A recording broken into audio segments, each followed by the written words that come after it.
Oh la boulette! Oh la boulette qui permet au Paris Saint-Germain de l'emporter. Ça a été compliqué pour Paris. On va se parler du Barça. Comment ça va, Thomas? Eh ben, c'était pas la soirée la plus prolifique en but. Je t'avoue que je commençais un petit peu à piquer du nez à certains moments parce que bah ouais, il y avait pas beaucoup de spectacles, que ce soit du côté du parc, mais aussi du côté de l'Etihad Stadium parce que je suivais City Inter. Et Ouais, je l'avais finalement, le aussi, ouais. PSG qui va chercher les 3 points à la dernière seconde et ça peut changer un petit peu leur parcours en Ligue des Champions parce qu'un mauvais score à domicile contre Girone, sachant qu'ils ont le calendrier de la mort, ça aurait pu compliquer le parcours du PSG dans cette nouvelle Ligue des Champions. C'est clair. Bah écoutez, dans les amis, bienvenue sur le vestiaire, le Football Club. Merci pour votre soutien. N'hésitez pas évidemment à vous abonner. N'hésitez pas à vous abonner. Et on va faire cette vidéo évidemment avec notre partenaire Unibet. Unibet qui va nous accompagner justement pour le pronostic de Barcelone. Monaco, le Barça qui se déplace à Monaco ce soir. Et vous avez 10 euros qui vous sont offerts à la validation de votre compte. 10 euros offerts évidemment gratuitement, sans condition de dépôt, avec le lien qui est dans la description. On vous rappellera évidemment les conditions tout à l'heure. Mais c'est vrai que ce PSG, c'est pas la même histoire. C'est pas la même histoire parce que on a vu un match où Paris, alors certes, a eu des occasions, mais j'ai pas le titre que je voulais dans la miniature. Mais si t'es pas supporter du PSG, tu peux te dire qu'il y a une certaine réussite quand même. On peut penser à Didier Deschamps. Réussite, oui, mais sur le dernier quart d'heure, ils ont quand même trois occasions où tu te dis qu'ils méritent de marquer, notamment ce face-à-face de Dembélé qui loupe, qui ne doit pas louper tout simplement. Mais surtout, moi, ce qui me marque, c'est que on voit la différence avec ce PSG en Ligue des Champions et en Ligue 1. Ils se baladent en Ligue 1 et en Ligue des Champions, ben, on voit de suite la différence. Et quand je te disais, attention, Mbappé n'est pas là, il va falloir les marquer, les 40 buts dans une saison. C'est pas avec du Kolo Muani, du Dembélé que tu vas les mettre. J'ai presque eu raison hier parce que Dembélé, ce qui loupe, pardon, bah, peut-être qu'Mbappé ne les aurait pas loupés. Et t'as besoin dans ces matchs-là qui seront compliqués d'avoir un mec tueur devant la cage. Oui, oui, oui, c'est sûr. 17 buts marqués pour le Paris Saint-Germain, 10 buteurs différents avec celui d'hier. Non, c'est la Ligue des Champions, c'est un autre niveau. Tu vois que Giron avait préparé le match différemment. Ouais. Ils ont vraiment posé des problèmes à ce PSG. Le PSG a manqué de créativité, je trouve, a manqué de rapidité. Et alors, même si je trouve qu'il y a une certaine réussite, évidemment, je tire sur la corde. Ils ont manqué d'efficacité parce qu'il y a des occasions qui doivent marquer, surtout en deuxième mi-temps. Kolo Muani, Dembélé, il y a un Ouais, moment, dans les Pierre 20 dernières Liège, minutes, parce que pendant une heure, ça ronronne le PSG. La première mi-temps, il y a pas, la première frappe cadrée du PSG, elle arrive au bout d'une heure de jeu. T'es au ouais, parc, t'es contre Giron. Giron, ouais. ils viennent d'en prendre 4 ce week-end face au Barça. Mm. Du coup, bah, on peut se dire que le Barça, ils ont quand même un niveau impressionnant parce que Giron, ok, c'est pas le Giron de l'an passé, mais c'est une équipe qui a quand même posé des soucis au PSG. Et surtout, ce que j'ai aimé chez Giron, c'est que ils se sont projetés. Ils ont pris Ouais, des ouais, risques. T'as vu ouais, la contre-attaque, quand il y a la contre-attaque de Dembélé, il y a ouais, toute l'équipe de Giron dans le ouais. camp du Paris Saint-Germain. Donc c'était une véritable opposition hier. Et bah ouais, le PSG m'a quand même déçu globalement. Si je dois te donner mon avis, moi j'étais plutôt déçu du PSG dans la production de jeu. Après, on a tu vois, un Luis Enrique qui confirme, il a souffert pendant le match. Le PSG a 2 expected goals par rapport à Gérone. Le PSG aurait dû l'emporter plus facilement. Maintenant, la perception globale de la rencontre, c'est une déception. Mais on le dit souvent, l'important c'est les 3 points. L'important c'est les 3 points. Tu commences cette nouvelle compétition, tu prends les 3 points. À la fin de la saison, on ne sait pas où sera le PSG. Mais quand tu es supporter, tu te rappelleras de cette rencontre où tu as souffert et tu as obtenu la victoire dans les arrêts de jeu.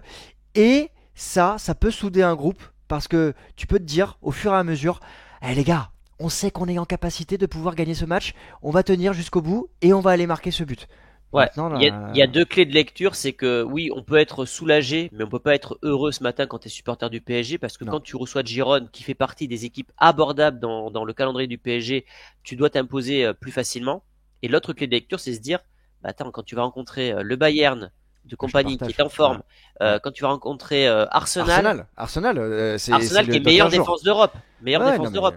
Qu'est-ce que ça va donner? L'Atlético Madrid, qui est une équipe connue pour ses qualités défensives, sachant et que le tu sais- PSG n'a pas beaucoup vas-y, d'armes vas-y. devant. Moi, ça m'interroge.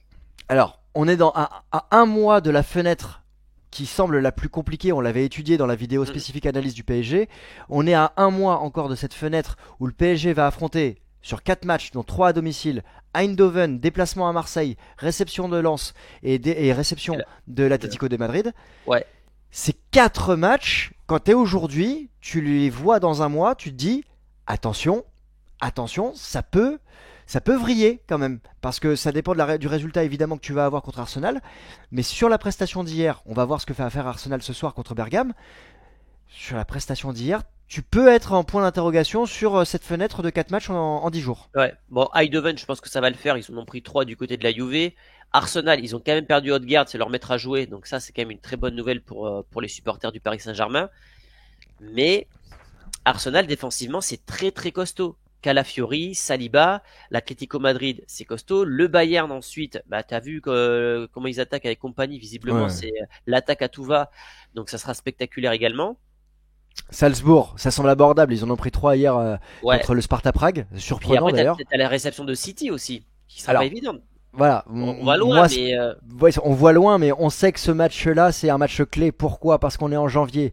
Nouvelle compétition, nouvelle Ligue des Champions. Match en janvier, avec ouais. la Coupe de France qui sera présente, avec le championnat qui va s'accélérer à ce moment-là.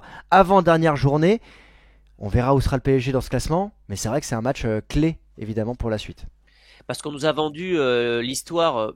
Ouais, alors les buts d'Mbappé, les 40 buts d'Mbappé par saison seront divisés en 4 buteurs qui feront peut-être 4 fois 10. Bon, au Kolo Muani, je pense qu'il peut mettre ses 10-15 pions. Dembélé, vu sa maladresse, parce que quand il part tout seul, on le sait qu'il va le louper. Ah là là là là On là le là là sait là qu'il va là. le louper. Alors, petit mea culpa, Barcola, pour moi, il fait pas le bon appel. Il doit être à sa hauteur pour lui proposer une meilleure solution. Je trouve qu'il est trop en retrait, un peu trop éloigné, et peut-être que lui cherche un moment à la donner à Barcola, mais on le sait tous qu'il va la louper. On le sait. Et t'es en face à face avec le gardien depuis Ouais, le milieu de terrain. Enfin, je sais pas, c'est pas à toi que je vais le dire. Hendrick, il a 3 joueurs devant lui. Il a Vinicius à droite et Mbappé à gauche. Hendrick, il te met une chiche à 25 mètres. Il marque. le chiche. Là, mais oui, mais Dembélé, il est là. Il est tout seul. Il part du milieu de terrain. Il est face au gardien. Il est conduite de balle de pied. Alors j'aime bien la pub Adidas, hein, le fiou, fiou, fiou, fiou. Ok, mec, il y Ouais, a un moment. Oh, t'as le ouais. défenseur qui revient avec fiou, fiou, fiou. Faut que tu marques. Je pense que même sa conduite de balle, elle n'est pas bonne. Ça le ralentit un peu. Ben oui, mais c'est pas logique. Le mec, il doit être hyper rapide. Il peut pas être à son niveau, à son niveau. Il peut pas être au niveau enfin, en retard avec le défenseur de Gérone qui revient derrière lui. Le défenseur de Gérone fait un super coup. Mm. Mais bon, bravo à Paris, faut le dire quand même, parce que il faut aller chercher cette victoire et c'est ce qui va rester évidemment Mais ils ont dans les rien esprits. lâché. Ils ont rien lâché jusqu'à la fin du match. Ça, c'est quand même du positif pour eux. On va passer à Manchester City justement face à l'Inter. Euh, T'avais un raison. T'avais vu match, juste. un match qui a Bravo. fait pchit. Ouais, je t'avais dit moins Ouais. d'1,5 but dans le Non, match. Ouais. mais ce qui est intéressant, c'est que cet Inter, c'est peut-être l'équipe en Europe qui peut le plus faire déjouer City, avec ce bloc bas qui coulisse très bien, le côté tactique d'Inzaghi. On l'avait vu en finale de Ligue des Champions, mais je t'avais dit, moi, c'est en terrain neutre, c'était une finale, attention, donc je m'attendais à ce que City déroule à domicile. Ben non, City n'a pas changé le rythme de la rencontre, c'était monotone, c'était plutôt fade. J'ai pas vu un City, je m'attendais, si tu veux, à un City qui accule l'Inter, qui les fasse déjouer, qui mette une pression terrible et qui finissent par ouvrir le score et mettre et peut-être même en mettre 2 ou 3, genre un 3-1, un 3-2. Mais je m'attendais pas à un match comme ça. Donc je suis déçu de Manchester City qui mine de rien perd 2 points hein, dans cette course au classement dans les 8 Mm. premiers. Ça peut compter. Haaland n'a pas battu le record de Ronaldo. Ça, Info, info. t'es plutôt content. Plutôt content, oui, oui et non. En fait, j'aime tellement Haaland que s'il avait battu le record de Ronaldo, bon, ok, vis-à-vis de Ronaldo, j'aurais été un peu déçu, mais j'aime tellement ce gars que ça m'aurait pas Ouais. vraiment déçu, quoi. Non, non, c'est sûr que cette équipe de City, elle est impuissante. C'est ce que titre l'équipe d'ailleurs aujourd'hui. On a vu un match plutôt agréable. Il y a eu beaucoup d'occasions. Maintenant, cette équipe de l'Inter, elle n'a pas trop changé de joueurs. Et Simone Inzaghi, il est quand même réputé pour sa capacité tactique. À Euh, l'italienne. Voilà, et c'est un bloc solide. Moi, ce qui me surprend, c'est que, enfin, ce qui est intéressant à regarder aussi, il y a le verre à moitié vide. Si tu te dis que City n'a pas gagné, mais il y a le verre à moitié plein aussi, parce que t'as pas pris de but face à une équipe qui en empile en général, l'Inter, et elle s'est procuré des situations. Et Pour moi, là, c'est un super score pour l'Inter, là. oui, oui, non, mais des deux côtés, c'est-à-dire que C'était un match où il y a eu des situations. On n'est pas en formule de groupe. Donc si tu veux, c'est peut-être 2 points de perdu pour chacun. Mais on verra à la fin, City et Inter gagner un point entre eux. Voilà, c'est plutôt un partage équitable. Ouais, moi je pense que la meilleure opération elle est quand même pour les interistes parce que tu peux te dire s'ils commencent la compétition avec une défaite 2-3-0, t'es déjà au fin fond du classement, ça peut déjà te mettre la pression pour le deuxième match. Là, nul à City, bah c'est bien, ils peuvent envisager maintenant avec leur calendrier peut-être le top 8. On va passer à la grande rencontre qu'on attend tous ce soir, en tout cas Ouais, que j'attends avec impatience de mon côté. C'est ce Monaco qui revient en Ligue des Champions ouais. face au Barça. Ce Barça qui est leader incontesté en Liga. Et je le dis pas pour te Non, non, chambrer, mais non, c'est mais vrai que t'as raison. ce Barça qui revient, Yamal qui va jouer cette Ligue des Champions avec un nouveau statut, c'est la nouvelle star. C'est un match qui paraît peut-être, je trouve, moins ouvert qu'il n'y paraît. C'est-à-dire que beaucoup pensent que le Barça va exploser Monaco. Moi, je m'attends à une victoire du Barça, mais pas aussi. C'est pas un Catégorique. match. Ouais, voilà, c'est pas un match aussi ouvert qu'on peut. Enfin, un match aussi voilà catégorique qu'on peut l'imaginer. Monaco, en fait, l'excitation que j'ai en tout cas avec ce club-là, c'est que c'est souvent un club qui ne déçoit pas en Ligue des Champions. J'ai pas beaucoup de souvenirs de Monaco qui me déçoit en Coupe d'Europe. Il y a souvent des épopées assez incroyables. J'avais adoré moi l'épopée avec Falcao, Bernardo Silva, Mbappé et tout ça. Je m'étais vraiment attaché à cette équipe-là. Alors je te dis pas que là ce sera le cas, mais c'est une équipe qui sera solide. Maintenant, est-ce qu'ils auront les atouts nécessaires devant pour faire déjouer le Barça? C'est peut-être ça l'interrogation. Mais on peut avoir Ouais. un match fermé, tu sais. Devant, je suis pas sûr que Monaco, à travers son attaquant Ouais, Mbolo qui voilà. est pressenti, je suis pas sûr qu'il mette à mal la défense Voilà, barcelonaise. c'est ça. Non, mais je pense que là où on s'attend pas à un duel très important, c'est le duel Yamal face à la paire Caio Henrique face à Golovin. Parce que Caio Henrique, Golovin, en France, pour les suiveurs de la Ligue 1, c'est assez fort quand même. Surtout Caio Henrique qui monte beaucoup. Et moi, j'attends de voir comment Yamal il va se comporter. Je pense qu'il va prendre le dessus sur cette paire-là, au global. D'autant plus qu'il y a Rafinha qui est numéro 10, avec Il la y a Pedri. blessure d'Olmo. Voilà. Après, ce Barça, il a peut-être Torres qui arrive à la place justement dans un nouveau schéma tactique d'Hansi Flick. À voir comment ça va se comporter. Mais c'est un match Moi, qui va être sympa à suivre. il y a un truc qui me marque côté Barça. Koubarsi, Baldé, Casado. Alors pas Pedri, parce que Pedri il n'est pas formé au Barça. Et Yamal. T'as quand même beaucoup de jeunes. Hein. Beaucoup, beaucoup de jeunes.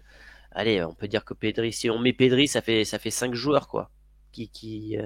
Ouais, ouais, ouais, ouais. Cinq Mais joueurs. Alors c'est pas de la Masia, Pedri, mais si tu veux, voilà, ça sent l'ADN Barça, quoi. t'as cette Masia qui est présente, mais t'as Hansi Flick qui est arrivé. Et Hansi Flick, il est en train vraiment de faire un taf magnifique du côté de ce Barça. Il est vraiment en train d'arriver et de poser ses bases avec justement, tu vois, c'est l'équipe qui en fait un décryptage. Le Barça fait sa loi. Il y a des similitudes évidemment avec ce qu'il avait pu réaliser avec le Bayern Munich. Ça Mm. déroule, ça avance, ça presse, c'est haut, ça joue Ouais. sur les côtés. Voilà, c'est une vraie opposition parce qu'en France, Monaco, c'est une équipe qui n'a pas réellement changé aussi d'effectif versus l'année Ouais, dernière. c'est vrai. Il y a Lamine Camara qui est arrivé, qui est plutôt un bon joueur, c'est une bonne pépite hein, de la Ligue 1. On verra comment il va se comporter parce qu'il avait marqué sur le trophée campeur. Mais normalement, ce Barça doit gagner. On verra les codes juste après. Mais ça va être une vraie opposition pour ce Barça et se jauger en Europe. Plusieurs choses à dire. Donc déjà, avec tes screens, un jeu plus direct vers l'avant, oui, la grosse différence que je vois, en tout cas chez ce Barça, c'est la verticalité et le fait que les joueurs se projettent énormément vers l'avant. C'est-à-dire qu'à chaque offensif, tu peux te retrouver avec 5-6 joueurs dans la surface. Tu as beaucoup de solutions pour les ailiers. La deuxième chose, c'est que oui, le Monaco a gagné ce Barça cette année. Donc, eux, ils vont y aller avec toute leur chance, en y croyant, Mhm, réellement. mhm, Et la dernière chose que je voulais te dire, et ça, ah non, c'est que Olmo n'est plus là. Il est blessé, Olmo. Ça, mhm. c'est un coup dur pour le Barça, mine de rien, parce que c'est un peu le maître à tout faire devant. Il est capable de jouer sur le côté, près de la surface. Il a une vraie belle finition devant les cages. Et ça peut être un coup dur pour le Barça s'il n'arrive pas à trouver la solution rapidement dans cette rencontre. Après, il y a un élément qu'on n'a pas, c'est que si Monaco vient à marquer le premier but, comment ce Ouais. Barça va se comporter pour aller Mm. chercher et récupérer le score. Ça fait partie des histoires à construire aussi pour cet effectif qui est avec ce nouvel entraîneur. Mais c'est pour ça que c'est un match vraiment que j'ai hâte de suivre. Voilà, là, on va parler d'Unibet avec notre partenaire qui donc vous offre 10 euros Mm. sur votre premier pari au dépôt, sans condition justement de dépôt. Vous n'avez pas besoin de déposer 1 euro, c'est offert, c'est gratuit, c'est donné avec le lien qui est dans la description. Évidemment, ça doit rester un divertissement réservé aux personnes majeures. Si vous vous inscrivez, ça nous soutient et ça développe évidemment les projets de la chaîne. La cote de l'AS Monaco, elle est à 4,50. Je t'avoue, si je suis team parieur, je me dis, ah, il y a un truc à faire, Monaco ou match nul, pour jouer la grosse cote. Genre Parce Monaco que, ne perd pas, quoi. ouais, Monaco ne perd pas. Voilà, c'est la grosse cote. Maintenant, je m'attends à voir le Barça s'imposer, si je suis objectif vraiment Mm. vis-à-vis du football. Mais, moi, je jouerais. Alors, bon, après, la cote, elle baisse complètement, mais moi, je jouerais le match nul au Barça parce que je peux m'attendre à un match nul. Je vois 1-1 ou 2-1 pour le Barça, moi, dans cette Alors moi, rencontre. je vois les deux équipes qui marquent. Ok. Le Barça devrait finir par s'imposer, mais par contre, je me dis que Monaco peut marquer. La cote, elle est juste au-dessus. But pour les deux équipes, 1,46. Là, Elle est voilà. bien, ouais. Elle est bien, Elle ouais. est pas mal, Elle est bien, celle-là. ouais. Elle est pas mal Ouais. parce que je pense que Monaco, ils vont avoir, je sais pas, deux, trois phases dans le match où ils vont pouvoir dominer ce Barça et je les vois bien marquer à un moment donné. Donc, je partirais peut-être sur ça. Et puis oui, après, si on suit la logique, le Barça devrait l'emporter. Pour l'instant, j'ai pas vu de réelle surprise dans cette Ligue des Champions. Tous les gros ont gagné. Juve, Real, il y a eu qui d'autre? Bayern. Le City PSG. n'a pas gagné. PSG. Donc, la logique voudrait que le Barça s'impose du côté de Louis II. Bah écoute, on va suivre ça évidemment. On sera là demain matin pour débriefer tout ça. Je vais essayer de passer les rencontres de ce soir en screen. C'est quand même plutôt plaisant, hein, cette Ligue des Champions jusqu'à maintenant, de Ouais. voir tous ces matchs. J'ai hâte d'avoir le classement évidemment mis à jour. Ce soir, donc on a Benfica qui se déplace à Belgrade. On a le Bayer Leverkusen qui arrive dans cette Ligue des Champions C'est face à un vrai Feyenoord. choc, hein. Ouais, c'est un vrai choc ça contre Rotterdam. Et Brest qui fait ses débuts en Ligue des Champions également. Arsenal qui se déplace à Bergame. Et cette Ah rencontre, ouais. Atlético Madrid face à Leipzig, Ouais, elle ouais, sera ouais, très intéressante à ouais. débriefer. On n'en a pas parlé spécifiquement ce matin, mais quelque chose me dit que demain on pourrait avoir un débrief à réaliser avec les performances de Griezmann ou de Xavi Simons. Tu sais quoi, je pense que cette journée-là, c'est peut-être la plus belle des trois. Ouais, bah en fait, Je trouve qu'il y a hier, il y a beaucoup d'affiches qui m'intéressent. En fait, à part Brest, Sturm Graz, je ouais. trouve que toutes les affiches, elles sont excitantes. Bah avant-hier, on avait le Real évidemment, et puis c'était la première journée de Ligue des Champions. Hier, on avait le PSG qui nous intéressait et Manchester Ouais, City, Inter, malheureusement, ça a fait pchit. ouais, Ce soir, voilà, t'as le Bayer Leverkusen quand même. T'as bon Brest qui arrive dans cette nouvelle ouais. Ligue des Champions. T'as Arsenal qui va À vouloir l'attendre. montrer comment ça fonctionne Ah sans oui, Odegaard.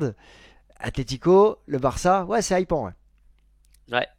Mais écoutez, demain on se retrouve les amis pour le petit déj foot et le débrief de cette troisième première journée de Ligue des Ouais, Champions, si on peut dire ouais, ça comme ça, mais je me suis trompé encore dans le truc là, c'est décidément. pas grave, t'inquiète. Ouais, c'est On se celui-là. retrouve Voilà. demain matin On se retrouve demain matin. et on parlera des matchs du week-end en même temps. On fera le débrief Exactement. et on se Voilà. projettera sur les matchs du week-end avec Ouais, parce qu'il y a quelques affiches intéressantes. ouais. Et puis on verra comment le Barça et le Real vont se comporter ce week-end en Liga notamment. Exactement. On vous dit à très vite les amis, et n'hésitez pas à vous abonner. Non, on vous invite à vous abonner et on vous dit à très vite. Ciao les amis. Ciao.